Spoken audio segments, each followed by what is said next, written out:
السلام علیکم dear viewers, صحت کے حوالے سے آج کی اس ویڈیو میں ہم گیوسکون لیکوڈ سیرپ کے بارے میں بات کریں گے۔ یہ سیرپ خاص طور پر معدے کے لیے استعمال ہوتا ہے اور معدے کی بہت سی زیادہ بیماریاں ہوتی ہیں۔ معدے میں گیس ٹربل بھی پیدا ہو سکتا ہے، معدے میں تیزابیت پیدا ہو سکتی ہے، تیزابیت کی وجہ سے ہارٹ برن یعنی دل کا جلنا یہ بھی انسان کو محسوس ہو سکتا ہے۔ تو ان سب بیماریوں کے لیے گیوسکون ایک بہترین سیرپ ہے، آزمودہ ہوا ہے۔ اور گیوسکون سیرپ میں سوڈیم بائی کاربونیٹ ہے، اور سوڈیم بائی کاربونیٹ کی یہ خاصیت ہے کہ یہ معدے میں ایسڈ کے اثر کو کم کر دیتی ہے، جس سے یہ ہارٹ برن اور گیس ٹربل یہ سب ختم ہوتا ہے۔ تو ابھی گیوسکون کے عمومی فوائد کی طرف بڑھتے ہیں۔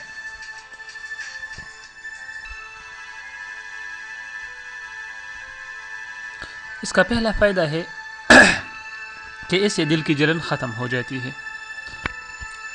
دل کی جلن کیوں پیدا ہوتی ہے؟ یہ ایسیڈیٹی کی وجہ سے پیدا ہوتی ہے، یعنی جب معدے میں تیزابیت بڑھ جاتی ہے تو اس سے دل کی جلن ہمیں محسوس ہوتی ہے۔ گیوسکون سیرپ سے یہ ختم ہو جائے گی، اس کے لیے یہ بہت ہی بہترین ہے۔ دوسرا فائدہ ہے کہ اس سے بد ہضمی ختم ہو جاتی ہے۔ بعض اوقات مختلف وجوہات کی بنا پر ہمارے معدے میں بد ہضمی پیدا ہو جاتی ہے، تو آپ فوری طور پر گیوسکون سیرپ کو استعمال کریں، بد ہضمی انشاءاللہ ختم ہو جائے گی۔ اس کی ایک اور فائدہ یہ ہے کہ یہ معدے میں تیزابیت کو ختم کرتی ہے۔ جس طرح میں نے آپ کو پہلے بتایا، معدے میں جب تیزابیت بڑھ جاتی ہے تو گیوسکون سیرپ سے وہ تیزابیت کا اثر کم ہو جاتا ہے اور فوری طور پر آپ بہتر محسوس کریں گے۔ تو جب بھی آپ کے معدے میں تیزابیت محسوس ہو تو آپ گیوسکون سیرپ کو استعمال کریں۔ اس کی ایک اور خاصیت یہ بھی ہے کہ اس کا اثر دیر پا ہوتا ہے۔ اچھا، اگر معدے میں تیزابیت زیادہ خوراک کی وجہ سے پیدا ہو گئی ہو تو گیوسکون اس کے لیے بہترین ہے۔ بعض اوقات ہم بہت زیادہ خوراک کھاتے ہیں اور خوراک کھانے کے بعد فوری سو جاتے ہیں، تو سونے کے تقریباً 2-3 گھنٹے بعد ہمارے معدے میں تیزابیت اس طرح پیدا ہو جاتی ہے کہ دل میں ایک جلن سی پیدا ہو جاتی ہے، اور وہ جلن یعنی وہ جو اس ایسیڈیٹی کا جو اثر ہوتا ہے وہ معدے سے شروع ہو کر ہمارے گلے تک آ جاتا ہے ایسوفیگس کے ذریعے۔ ایسوفیگس کیا ہوتا ہے؟ ایسوفیگس وہ نالی ہوتی ہے جو معدے سے شروع ہوتی ہے اور موت تک ہوتی ہے ہمارے جسم کے اندر، تو اسی میں جو ہے یہ تیزابیت ہمارے تراٹ یعنی گلے تک آ جاتی ہے۔ تو گیوسکون اس کے لیے بہت ہی بہترین ہے۔ آپ گیوسکون کو فوری طور پر استعمال کریں، انشاءاللہ بہت بہتر محسوس کریں گے اور تیزابیت ختم ہو جائے گی۔ اچھا، اگر معدے میں تیزابیت ذہنی دباؤ کی وجہ سے پیدا ہوئی ہو، معدے میں تیزابیت ذہنی دباؤ کی وجہ سے بھی پیدا ہو سکتی ہے، تو اس کے لیے بھی آپ گیوسکون استعمال کریں۔ اگر معدے میں تیزابیت زیادہ گھی والے خوراک سے پیدا ہوتی ہے، بعض اوقات ہم ایسے خوراک کھاتے ہیں جس میں گھی بہت زیادہ استعمال ہوا ہو، یہ ترکاری بھی ہمارے گھر میں ہو سکتی ہے، مطلب آپ اپنے گھروں میں جو ترکاری بناتے ہیں تو اگر گھی زیادہ ہوا ہو ہم اس کو کھاتے ہیں تو اس سے معدے میں تیزابیت پیدا ہو سکتی ہے۔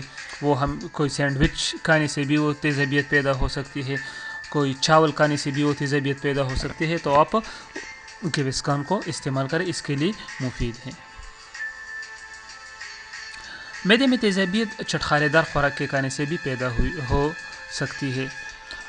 اچھا، چٹخارے دار کا مطلب یہ ہم ایسی چٹنی کھاتے ہیں جو بہت زیادہ اس میں کھٹی چیزیں شامل ہوتی ہیں، مطلب بعض میں املی شامل ہوتی ہے، بعض میں سرکہ شامل ہوتا ہے، سرکہ۔ تو ایسے چٹخارے دار خوراک سے اور کھٹے خوراک کھانے سے بھی تیزابیت پیدا ہو سکتی ہے، تو ایسی تیزابیت کو بھی ختم کرنے کے لیے گیوسکون ایک بہترین سیرپ ہے، آپ استعمال کر سکتے ہیں۔ اب اس کا استعمال پڑھتے ہیں۔ گیوسکون 12 سال سے زیادہ بچے استعمال کر سکتے ہیں اور بالغ استعمال کر سکتے ہیں۔ چھوٹے بچوں کے لیے یہ استعمال کرنا نہیں چاہیے، یہ مطلب وہ جو 10-12 سال سے کم جو عمر کے بچے ہیں ان کو استعمال کرنا نہیں چاہیے گیوسکون کو۔ عموماً اسے 12 سال سے زیادہ بچے استعمال کر سکتے ہیں۔ اس کا استعمال یہ ہے کہ آپ کھانے سے پہلے بھی استعمال کر سکتے ہیں اور کھانے کے بعد بھی آپ استعمال کر سکتے ہیں، 1 سے 2 چمچ۔ ڈیئر ویورز، تو یہ تھی ہماری ویڈیو کیوسکان کے بارے میں. اگر آپ کو اچھی لگی ہو تو لائک کیجیے اور ضرور سبسکرائب کیجیے، کیونکہ آپ کے سبسکرائب کرنے سے ہماری حوصلہ افزائی ہوگی. لیکن ساتھ میں بیل کا آئیکن بھی پریس کیجیے. اپنا بہت سارا خیال رکھیے. اللہ حافظ.